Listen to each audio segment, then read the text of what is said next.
buenas noticias, como dice el presidente. Recordarán que hace 2 semanas hablamos de que habíamos entrado en una fase de estabilización de la pandemia de COVID. La semana pasada indicamos que habíamos tenido una reducción muy sustancial y esta semana, que es la semana 6 del año, volvemos a tener reducción.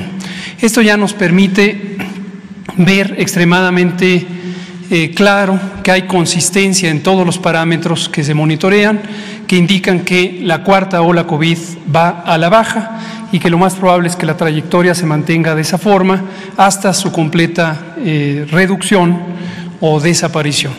Desde luego siempre hay que tener en cuenta que las epidemias tienen naturaleza cambiante y si en algún momento esta situación fuera diferente, la comentaríamos como lo hemos hecho en todos los casos. Pero la noticia definitivamente es positiva. Lo otro que queremos destacar, como se ve aquí, es que solamente 2.9% de los casos son casos activos. Todo el resto de la suma que se suele hacer de los casos por razones históricas son personas que alguna vez tuvimos COVID, pero que ya no tenemos capacidad contagiante en modo alguno. Y lo mismo se ve en la hospitalización. Recordarán que hemos explicado muchas veces que entre los cambios en el número de casos y los cambios en la hospitalización suelen transcurrir entre 7 a 14 días y justamente ahora a los 12 días de la reducción de casos empezó la reducción de hospitalizaciones y en este momento ya vemos una tendencia muy clara también de reducción. Se comparan en 69% los puntos porcentuales entre el punto máximo de ocupación hospitalaria que tuvimos en la segunda ola y lo que tenemos en este momento, donde 40% de las camas COVID de uso general están ocupadas y aproximadamente 1/4 de las camas con ventilador. Finalmente, en la mortalidad, clásicamente, no solamente en México, sino en otros países, hay un periodo de 21 días en promedio entre la reducción o aumento de los casos y el cambio correspondiente en la mortalidad.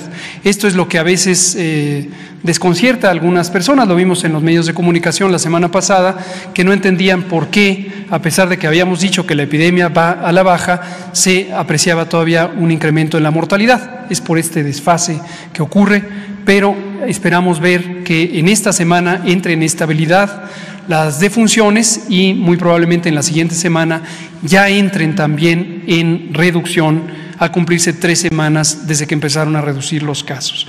Lo que es notorio es que si comparamos la segunda ola con esta ola más reciente, la cuarta ola, hay una reducción de 72% en la mortalidad.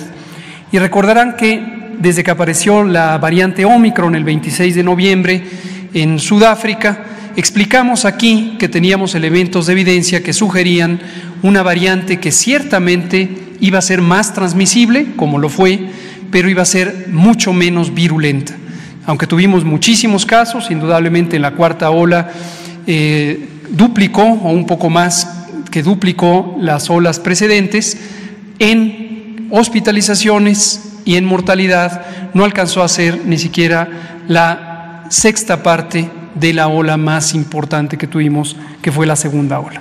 Este patrón de comportamiento epidémico es semejante al que hay en otros países del mundo y eso nos permitió también hacer inferencias sobre la ocurrencia en México, como lo fuimos relatando. Omicron no significó un daño mayor como lo pudieron haber sido las olas anteriores y uno de los elementos importantísimos es la propia biología del virus, pero también la amplia cobertura de vacunación que hizo que la gran mayoría de las personas que tuvieron infección por la cepa Omicron tuvieran una enfermedad leve que resolvió en muy pocos días.